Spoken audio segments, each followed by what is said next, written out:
And how'd the race play out for from your eyes, your perspective? You know what? I just wanted to get to 1 as fast as possible. I think I did that well. I was really pleased with 1 through 5. 6, there was a little hiccup.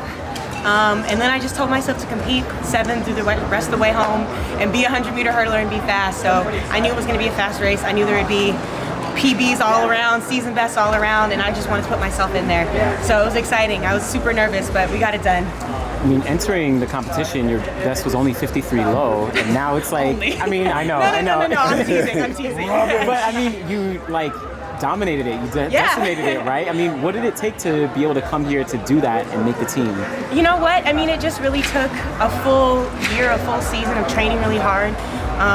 When Boogie moved us to Arkansas, I really just embraced it, and I'm so grateful to the University of Arkansas for allowing us to be there, all the staff that's there.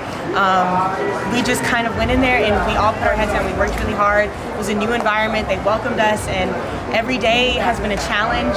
This has been the least amount of 100-meter hurdle training I've ever done. I'm sure some of the track people know, I only raced it one time on my non-dominant leg all year, so just really pushing myself every day in training to get to this moment, to get on this team so that we can get to Paris and go even further. I feel like it took me forever to get from 55 to 54, then I got from 54 to 53 relatively quick, and so I'm so happy to be in the 52s, but I mean, there's a world record out there today, and I want to be in the mix. I'm tired of being in the back of world record races, so I know there's more work to do, but I'm just very, very grateful for the whole team around me, my family, Boogie, MC, everybody at Arkansas. This was a real team effort, and I'm glad I got to do my best and show the fruit of our labor. Every track race today was a meet record. Oh, wow. Could you feel the energy out there? Like, did it feel like the crowd was going crazy? Did it feel like there were big times happening all around you? I mean, you hear the crowd, like you hear the swells when you're warming up, but I try to be very intensely present in what I'm doing and not get too caught up in what's going on out there. I think it's no secret, I'm a very emotional person, so when I'm getting ready to race, I want to be very even-keeled because I get excited for my friends. I get sad when things don't go well for them, so I just kind of have to be focused on me. I love this crowd. I love that they're engaged. You can kind of feel the energy rising, but it's also the last day of trials, so I was expecting that it was going to be very amped up in there, very loud, and I just wanted to do my thing so that when I got out there, I could ride the wave and do what I needed to do. Well, when everyone went out to their lanes, I mean, they're jogging to each of their lanes. You're walking to yours. Yeah. Can you describe maybe that readiness then, like how you were kind of focused on your own single lane and what that worked for you? One thing about me, I'm not gonna jog. My heart is beating out of my chest, so I am not jogging for nobody. They can yell at me all they want. I am going to walk.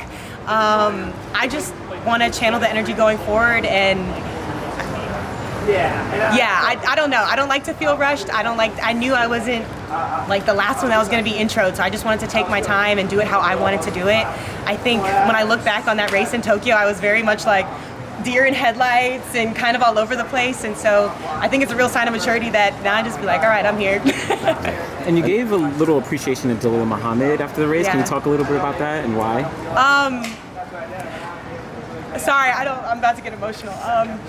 The first time I made a final at the senior level was my freshman year in college, and Dee didn't know who I was, but she knew I was a Trojan, and she was just like, oh, good luck, Trojan, didn't even know my name. And she has always been so kind and so good to me, and when I went pro and I wanted to join Boogie's group, she could have easily been like, nah, I don't want this girl in the group, and it was never that, and I'm so grateful for her mentorship and for the impact she's had on the sport. Dee inspired me before she ever knew me as a person, and to get to train with her for these last couple of years and watch this part of her career. I've never seen anybody train the way Dee does. I've never seen anyone carry themselves the way she does. And I know she said this was her last Olympic trials, and so to get to be side by side with her and learn so much from her and just watch how she's carried herself across her career, it's really inspiring, and I just feel like sometimes Dee doesn't get enough recognition for what she's done for this event and the sport, and like, she's the epitome of a professional. God, sorry, I'm trying to hold it in. But my career wouldn't be the same without her. And I just hope, I know she knows that, but we compete against each other too, and so sometimes I don't always get to express it because I'd be crying on TV and stuff. But I just really wanted to take that moment to acknowledge her, and I know the competitor that she is, she probably isn't that happy with that race, but I feel like I'm part of her legacy because of all the things that she's passed on to me and the work she's done with Boogie. I've been able to learn lessons from her that have taken me leaps and bounds further than I've been. And so I just wanted to take that moment and acknowledge her publicly. I told her that privately, but let everyone know, like, the reason 400-meter hurdles is closing out Olympic trials, why we're a marquee event, is because of the stuff that her and Boogie started doing in 2016 and the way they've kept it going. I mean, she revolutionized this event. I think it's undeniable. And so I just wanted to give her that moment because when you see Anna the Professional, a lot of that has been development that I've gotten from Dee. And so I was gonna say, like, to pass that forward, now we get to see the next chapter of the Trojan family with you and Jasmine. So hopefully that won't be tears, and if they are, they're happy tears. Yeah, exactly. I love Jasmine to death. We were teammates only for a year, but we are so similar. We're both musical theater girls, and so I adore Jasmine. I'm so happy that she got on this team as well.